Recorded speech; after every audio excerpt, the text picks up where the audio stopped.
You may proceed. Thank you, Your Honor. Good morning, ma'am. Good morning. Will you please state your name and spell your name for our court reporter? Damali Lyle, Damallie, And just make sure you speak up. Sometimes it's hard to hear. Just get close to the microphone if you can. Okay. Miss Lyle, how are you related to Sean Gathright? Sean is my son. So we've heard a lot about Sean as a child. What do you want the jury to know about your son? I'd like the jury to know that my son is a hardworking person, a hardworking young man. He's intelligent. He's driven. He has a wonderful work ethic. I want the jury to know that this is not, I believe what has been presented is not my son. Yeah, I'm going to sustain the objection. Listen, I tell you what, I need the jury to step out momentarily, okay? All rise.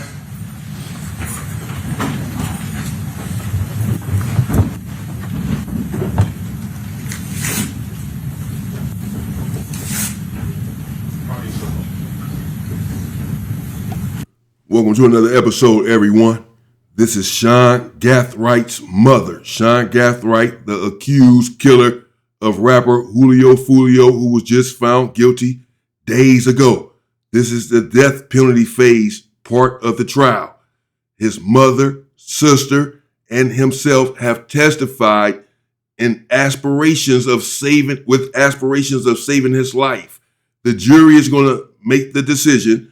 He faces one of two possibilities: death or life without the possibility of parole in prison, after being found guilty of murder, and three other individuals were in the car when this crime was committed. All three were shot. All three somehow miraculously survived, but three attempted murders as well, gang charges, gang enhancements, etc.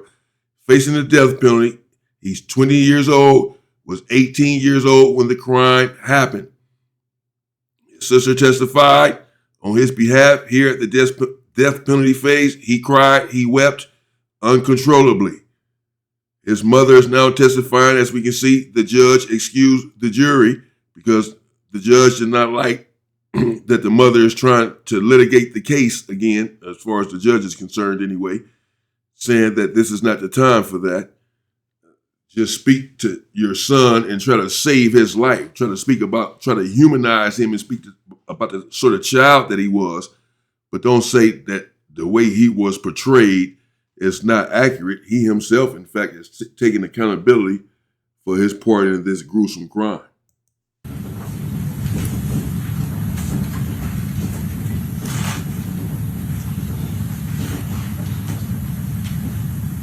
All jurors are out, Judge. Okay, so Ms. Lyle, I just want to first acknowledge that I recognize this is very stressful for you and scary. I do. But the jury has determined your son's guilt. That issue's been settled. And we're not going to revisit that in front of the jury.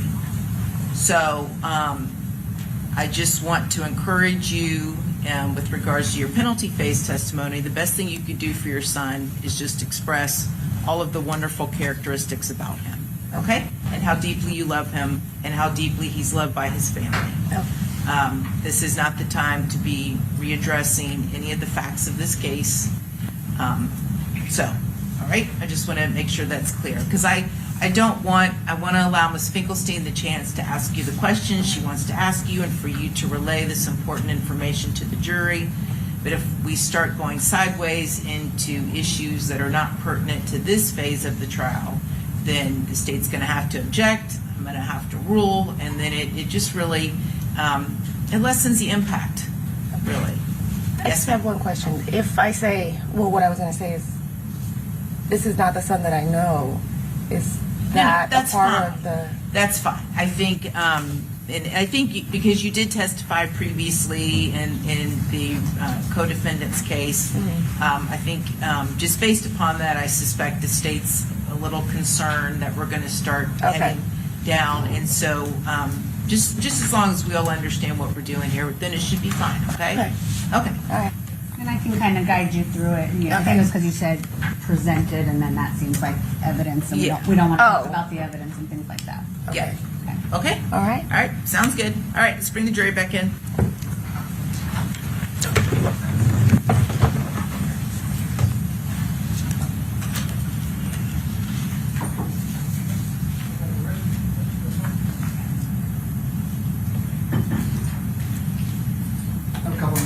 Okay, I tell you what, let's go ahead. We'll just take our own quick 5-minute comfort break, okay? So, Ms. Law, we're just going to take a restroom break since there's a number of jurors that are using the restroom. And so you were welcome. You can stay there, but you don't have to. But because you've not yet been cross-examined, if you step down, you can't talk to anybody at all about anything related to this case. Okay. You said it was a 5-minute break? Yeah, 5 to 10. So, yes, Okay. Well, I'll yes, it's up to you. You can stay or you can step down. It's fine. The most important thing is you just can't talk to anybody about the case. Okay. Okay? Very good. Probably make it more like. All rise.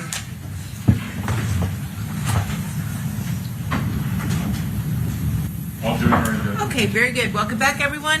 Have a seat, and Ms. Finkelstein, you may continue. Thank you, Your Honor. Mrs. Lyle. Yes, ma'am. You comfortable? Yes. Okay, get in there and get into the microphone.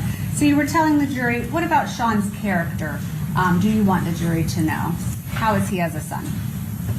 As a son, he's a sweetheart. He's helpful. He's considerate. He's kind. He's always thinking about what he can do to make somebody smile or just to help out in any way. He's been so caring and thoughtful for me, even though that's my job is mostly to take care of Sean. But he's run into the person who's like, Mom, really? And he like kind of reels me back. He's mature in that way. He's very mature. And we've heard a lot about, you were in the military, right? Yes. Okay, and what branch? I was in the Marine Corps. You moved around a lot when Sean was younger? We did, yes. And how do you think that he adjusted to that? I think it made him. He never became someone who would chase popularity or have a large group of friends. The friends that he does have, it's a small circle, and they're very close to each other. On a Friday or Saturday night, you wouldn't find him out at a club or hanging out or anything like that. You'd most likely find him and his 2 or 3 best friends, sitting at my house talking about who knows what all night long. And I'd get, wrapped up in there and they'd have debates, and it was something that was so nice to see in, young men of this day and age, where it wasn't just about music or it wasn't just about superficial things. Like, they really had real deep, meaningful conversations. And is Nehemiah Tudor, is he one of those friends? Yes. So we talked to him yesterday, and he was kind of sharing some of the things that they would do.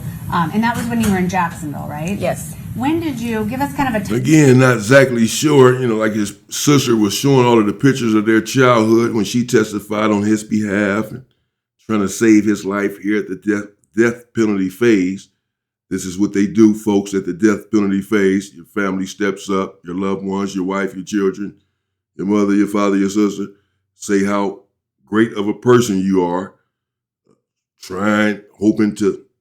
The endeavor, of course, is to humanize you in front of the jury so that the jury can see a human side of you, having seen the evidence against you during the trial. It's the same jury that found you guilty that's determining whether or not you live or die.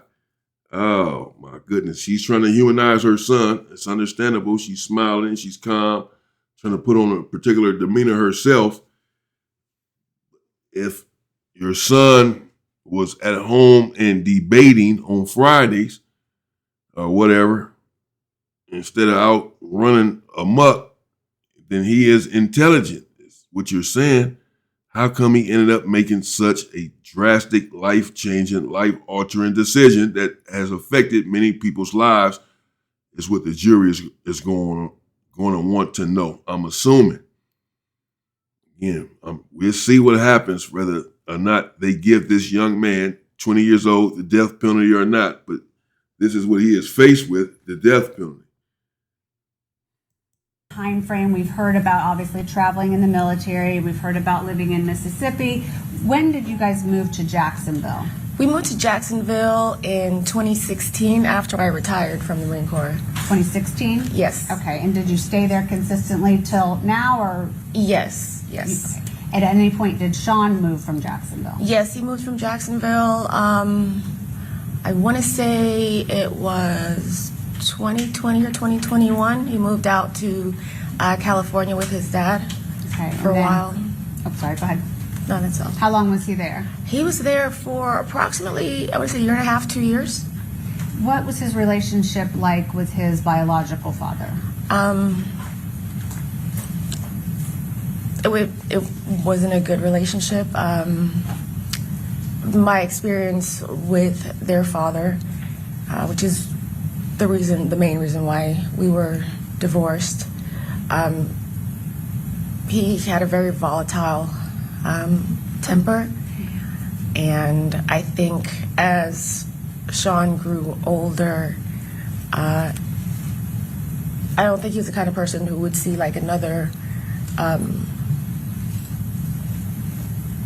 confident male, even if it is his son. Maybe he was threatened by the person that Sean was becoming, but in my opinion, their dad was pretty insecure. So, did it seem to be more volatile as Sean got older, like not when he was a little kid? As Sean got older, yes. What about Sean's behavior? Did you have behavior issues with him? Did he have to be punished a lot? No, Sean was such a good kid. No, he was mature. He was, so like he could be serious and really understand what he was supposed to do. Didn't mean he always did it. He did the usual kid things. You had to tell him 2 or 3 times, hey, go clean up your room, do the dishes, stuff like that. But he never made a big fuss about it. We didn't really have any arguments.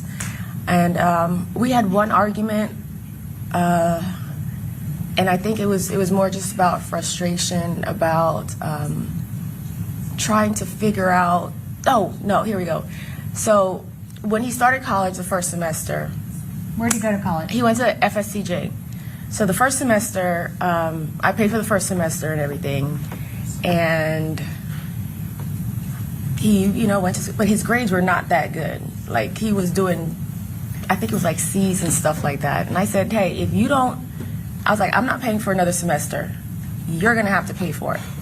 So he started working and he completely turned his grades around. And I was like, when you have investment in, your own thing and mama's not paying for it and you got to use your own money for it, I think it really gave him like a kick in the butt to realize that, hey, you gotta take this seriously when you're the one who's invested. Where was he working to pay for school? He worked a number of places. He worked at the Omni Hotel, one of the restaurants there up in Amelia Island. But he also did his pressure washing and photography. He did social media for a few of the clubs here in Jacksonville. He did, player highlight reels for basketball players. Team, it was like a flag football, it was like a youth football league for a park. Mm-hmm. He did a highlight reel for that, and when the director saw the highlight reel that he did, they asked him to kind of become their overall media person. So the players would pay him $25 to take photos of their highlights during the game, or $50 for a video, and he would put that together. That was his own little business? That was his own little business, yes. Okay. What did he go to school for? Do you remember? What did he start studying? He got into media when he was at Julia Landon. And I had no idea that that would become such a passion of his, but at first he wanted to be a news anchor, and then he decided that he just wanted to get into film and photography. So he wanted to go to the LA Film School, and he wanted to get into, doing filmography and things like that. Would you describe Sean as being driven? He is, yes. And what was his relationship like with his siblings or any other family members? Him and his sister, they're very close. Even though they're 2 years apart, when they were little, people thought they were twins because they looked so much alike.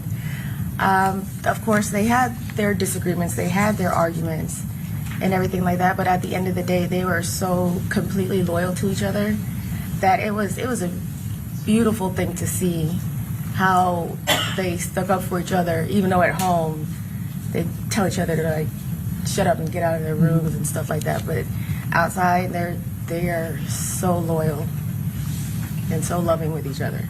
You described. Yeah, I don't know. It's tough. We'll see.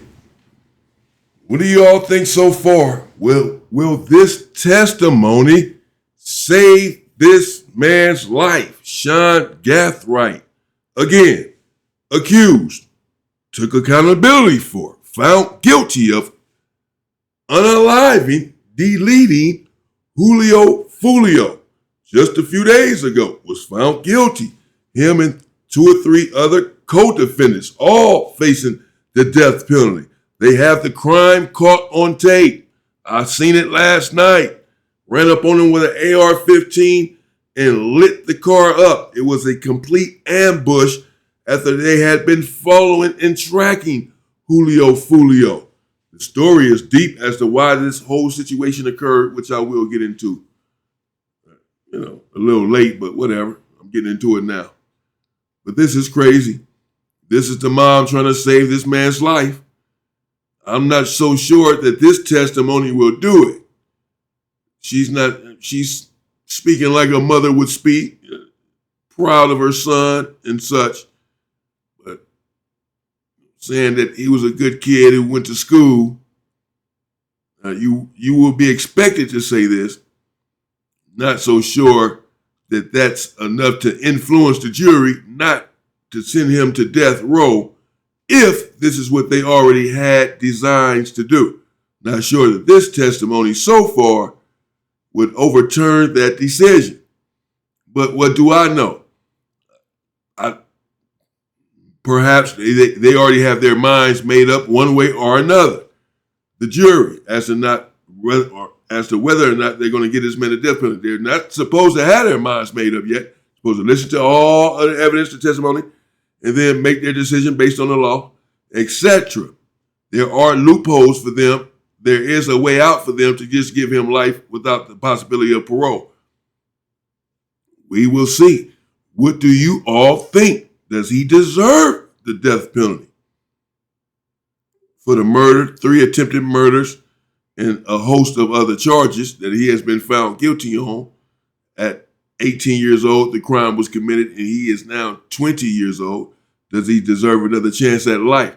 Not that he would get necessarily another chance at life, because again, the only 2 possibilities are the death penalty and or life without the possibility of parole. No chance of parole ever. But he will still be alive, just in prison inside of a horrific jail cell, prison cell, a hell cell, but he'll still be alive. Thus giving him another chance at life, if you will. He can write books from inside of prison, become a best-selling author. He still has a chance at life. Julio Fulio does not. But many people commit murders and do not get the death penalty. 2 and 3 and 4 murders and don't get the death penalty. Not exactly sure what the special circumstances may be in this case. But this is a death penalty phase. This is what he's up against. This is what he's fighting. And this is his wonderful mother here doing what she can to save her child's life. This must be tough. knowing that this is what your son is facing, lethal injection or someone sticking a needle in his underdeveloped arm and ending him right in front of you. She's sick. This is traumatic. This is traumatizing. And again, when we commit these sort of crimes, it's not just us. It's not just the victim. It's the victim's family. It's your family and friends that suffer. Everyone suffers. And you're suffering. Everyone suffers. No one wins. Earlier that Sean was helpful. Would you say that he's somebody that likes to help others? Yes. Do you think that he could be a good mentor? Oh, absolutely. Absolutely. What about your relationship with Sean now? I mean, obviously you were close with him growing up and he lived with you, when you weren't deployed mostly, but have you maintained a close relationship with him as he's gotten into adulthood? Oh, yes. Yes, I have it. He's become the cool, logical head that, like I said, that's like, Mom, no, I don't think this is a good idea. He's still supportive of you? Oh, yeah, he's still supportive of me, just as I was supportive of him as ever. He's my boy. And will you continue to have that relationship with him moving forward? Oh, forever.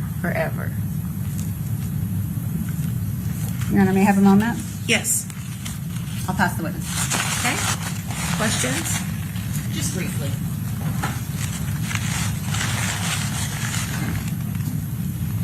Miss Lyle, your son also went to community college, is that correct? Yes, SSCJ. Yes.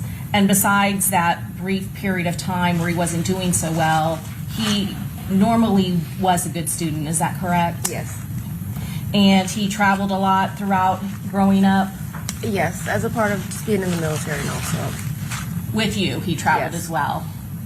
And you said that he had a close group knit of friends, is that correct? Yes.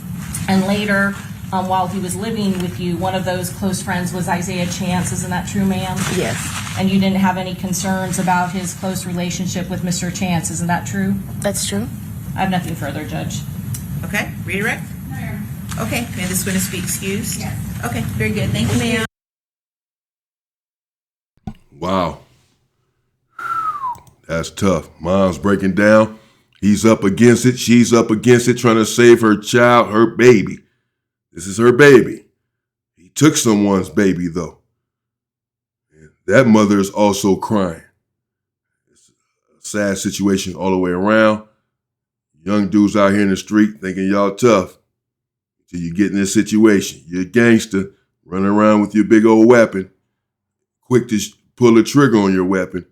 Till you get caught up in this situation, everyone starts snitching and everyone starts crying. You're not as tough as you think you are when you don't have that weapon, and now you're facing the rest of your life in prison or dying inside of a prison quicker, sooner, rather than later. Think about this before you commit these acts, before you think you're super tough. Think about this before then, not after the fact. That's it. Let's see what happens with this situation. It's not that I don't have mercy on this individual. I see the youngness in him. Seemed like a young, good kid who clearly made some mistakes. And again, many people commit multiple murders and don't get the death penalty, so I'm not wishing that on him. I don't believe in the death penalty. I'm against it. So I'm hoping he doesn't get it, if anything. That's just me. That's my personal opinion. Others may feel different. I've heard others say different, that he has it coming. Oh, well, don't cry now and all of that. You wasn't crying on the night that you had the AR-15 pointed at Julio Fulio and pulled the trigger without remorse. So some people are not going to have compassion, empathy, sympathy, or none of the above for him and this situation, for his mother, sister, or anyone else. If anything, they feel for Julio Fulio and his mother and sister and daughter. Tough. And again, think about this ahead of time. Let me know what you think in the comments. Stay safe. We're going to continue to cover it, though. I want to know what happens here. And his co-defendants. I'm on top of all of it. Stay safe and stay free, people.